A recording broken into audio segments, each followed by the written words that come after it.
조선 왕조실록 5억 자가 넘는 기록 속에서 어느 순간부터 같은 종류의 문장이 반복되기 시작합니다. 의논 끝에 결정하였다. 윤허하였다.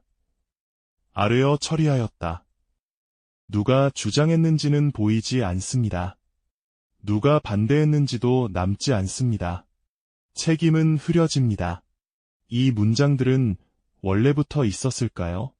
아니면 어떤 시기부터 안전한 표준이 되어갔을까요? 만약 실록의 문장이 처음부터 이런 형태였다면 그건 그냥 기록의 방식이었을 겁니다.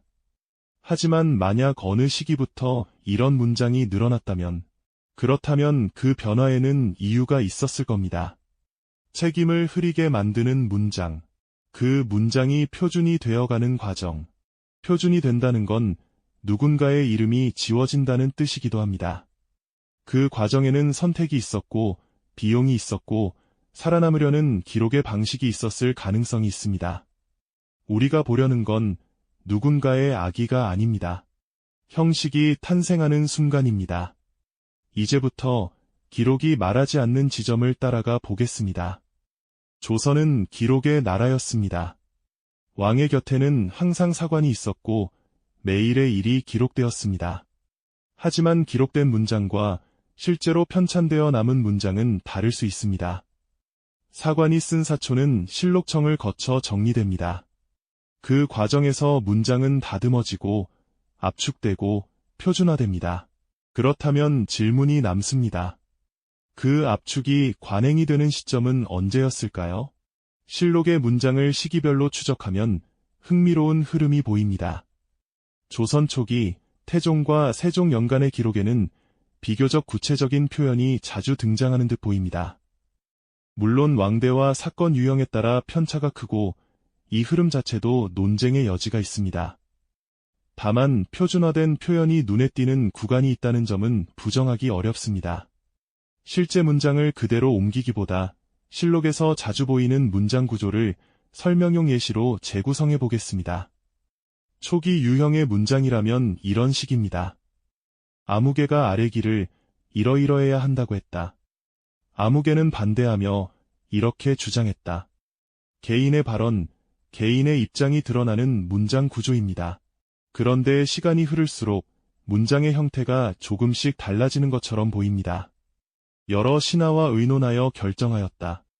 아뢰어 윤허하였다. 의정부에서 처리하였다. 주어가 흐려집니다. 동사가 일반화됩니다. 누가 주장했는지, 누가 반대했는지는 문장 밖으로 밀려납니다. 이건 단순히 문장을 짧게 만들기 위한 편집이었을까요? 아니면 다른 이유가 있었을까요? 예를 들어 이런 문장 구조가 있다고 가정해 봅시다. 병조판서 아무개가 군사를 동원하자고 주장했으나 우의정 아무개는 시기상조라 반대했다. 의논 끝에 왕이 병조판서의 의견을 따랐다. 이 문장은 명확합니다. 누가 주장했고, 누가 반대했고, 누가 결정했는지 보입니다. 하지만 만약 그 결정이 나중에 문제가 된다면 이 기록은 책임의 위치를 정확히 가리킵니다. 이제 같은 내용을 다르게 쓴 문장 구조를 봅시다. 조정에서 의논하여 군사를 동원하기로 결정했다. 주체가 사라졌습니다. 책임도 흐려졌습니다. 문장은 안전해졌습니다. 이 변화가 사관 개인의 선택이었을까요? 가능성은 여러 가지입니다. 첫 번째 가능성. 사관이 의도적으로 책임을 흐렸을 수 있습니다. 하지만 사관의 원칙은 사실을 기록하는 것이었습니다. 직접적으로 조작하거나 은폐하는 것은 사관의 역할이 아니었습니다. 그렇다면 두 번째 가능성. 편찬 과정에서 문장이 정리되었을 가능성입니다. 실록은 사초를 그대로 옮기는 게 아니었습니다. 실록청의 편찬관들이 여러 사료를 종합하고 중복을 제거하고 문장을 다듬었습니다. 이 과정에서 표준화가 일어났을 수 있습니다. 개별 사관이 각자 다르게 쓴 문장을 일관된 형식으로 정리하는 과정. 그 과정에서 개인의 이름이 사라지고 집단 주어가 자리를 잡았을 가능성이 있습니다. 세 번째 가능성. 시대가 위험해졌을 가능성입니다. 정확한 최초를 단정하긴 어렵지만 기록의 결이 달라지는 구간은 몇 차례 눈에 띕니다. 특히 조선 전기에서 중기로 넘어가는 과정, 그리고 전쟁과 사화를 거치며 편찬 환경이 달라지는 과정, 이 구간들을 지나며 문장이 안전한 형태로 수렴하는 듯 보입니다. 사림의 등장, 사화의 반복, 당쟁의 격화, 기록은 증거가 됩니다. 증거는 책임이 됩니다.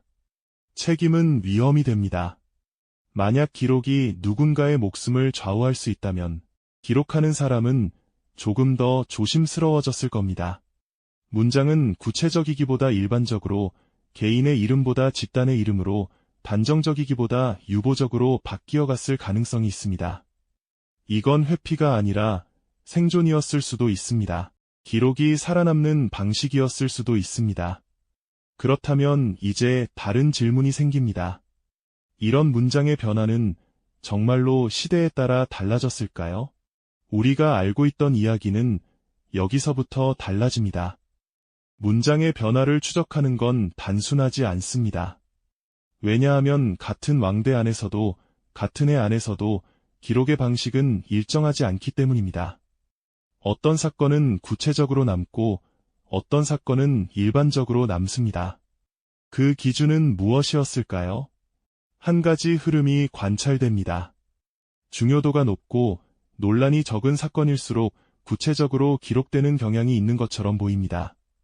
반대로 논란이 크고 책임 소재가 불분명한 사건일수록 일반화된 문장이 늘어나는 듯한 구간이 있습니다. 예를 들어 보겠습니다. 왕의 즉위, 왕비의 책봉, 외교사절의 접견 같은 의례적 사건. 이런 사건들은 비교적 상세하게 기록됩니다. 왕이 어디서 무엇을 했고, 누가 참석했고, 어떤 절차를 거쳤는지, 논란의 여지가 적기 때문입니다. 하지만 정책 결정, 인사 문제, 처벌에 관한 기록은 다릅니다. 의논하여 결정했다. 아뢰어 윤허했다. 누가 주장했는지, 왜 그런 결론에 이르렀는지는 문장 안에 없습니다. 이건 기록의 원칙이 아니라 기록의 선택이었을 가능성이 있습니다. 그리고 이 선택은 편찬 체계와도 관련이 있습니다. 조선 초기의 실록 편찬은 비교적 신속하게 이루어졌습니다. 왕이 승하한 후 몇 년 안에 실록이 완성되는 경우가 많았습니다. 하지만 중기 이후로 가면 편찬 기간이 길어집니다. 편찬관의 수가 늘어나고 검토 과정이 복잡해집니다. 여러 사람이 여러 단계를 거쳐 문장을 다듬는 과정. 그 과정에서 개별 사관의 문체는 희석되고 실록의 문체라는 표준이 만들어졌을 가능성이 있습니다. 이건 단순히 편집 기술의 발전이 아닙니다. 기록이 제도화되는 과정입니다. 개인의 기록이 국가의 기록으로 전환되는 과정입니다. 그 과정에서 책임은 개인에서 제도로, 이름은 구체성에서 일반성으로 이동했을 수 있습니다. 문장이 표준화되는 과정은 작은 선택들의 연쇄였을 겁니다. 어느 사관이 처음으로 의논 끝에 라는 표현을 썼을 때 그건 아마 자연스러운 선택이었을 겁니다. 일일이 개인의 이름을 나열하는 것보다 집단의 합의 과정을 요약하는 게 효율적이었을 테니까요. 하지만 그 문장이 실록에 실리고 다른 편찬관이 그 문장을 보고 비슷한 형식을 따라 쓰기 시작하면 그 문장은 관행이 됩니다. 관행은 표준이 됩니다. 표준은 의무가 됩니다. 나중에 편찬에 참여하는 사람들은 이미 형성된 표준을 따르게 됩니다. 그게 더 안전하니까요. 그게 실록의 문체니까요. 문제는 이 과정에서 기록의 목적이 조금씩 바뀌었을 가능성입니다. 초기의 기록은 무엇이 일어났는가를 남기는 데 집중했을 겁니다. 하지만 시간이 지나면서 기록은 어떻게 남길 것인가에도 신경을 쓰게 됩니다. 특히 정치적으로 민감한 시기일수록 이 고민은 커집니다. 임진왜란 이후 실록의 문장에서 한 가지 변화가 관찰됩니다. 전쟁 이전에 비해 전쟁 이후의 기록에서 의논 끝에 아뢰어, 윤허하다 같은 표현이 더 자주 등장하는 것처럼 보이는 구간이 있습니다.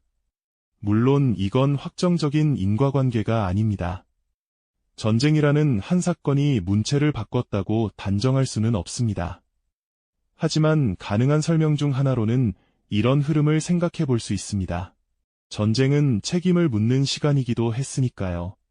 누가 대비를 소홀히 했는가? 누가 잘못된 판단을 내렸는가?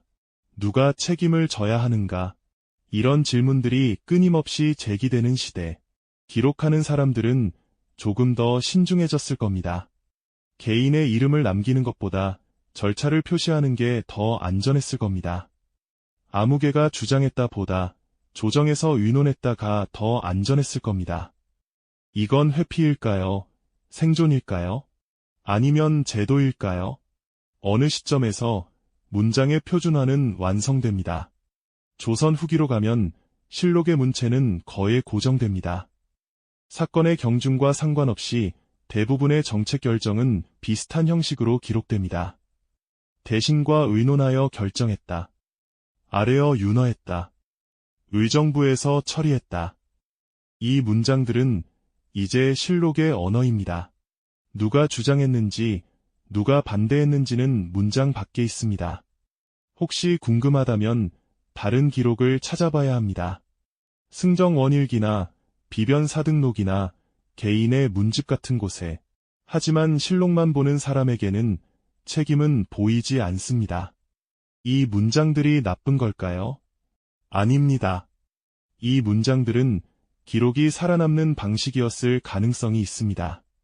개인을 보호하고 절차를 존중하고 제도를 유지하는 방식. 하지만 동시에 이 문장들은 책임을 흐리게도 만들었습니다. 누구의 잘못도 아닌 것처럼 보이게 만들었습니다. 모두의 책임인 것처럼, 그래서 아무의 책임도 아닌 것처럼. 문장은 안전해졌습니다. 하지만 진실은 조금 더 멀어졌을지도 모릅니다. 책임을 흐리게 만드는 문장. 그 문장이 언제부터 표준이 되었는지 우리는 정확히 알 수 없습니다. 처음부터 그랬던 것도 아니고 어느 날 갑자기 생긴 것도 아닙니다. 작은 선택들이 쌓이고 관행이 만들어지고 표준이 형성되는 과정. 그 과정 속에서 책임은 문장 밖으로 밀려났습니다.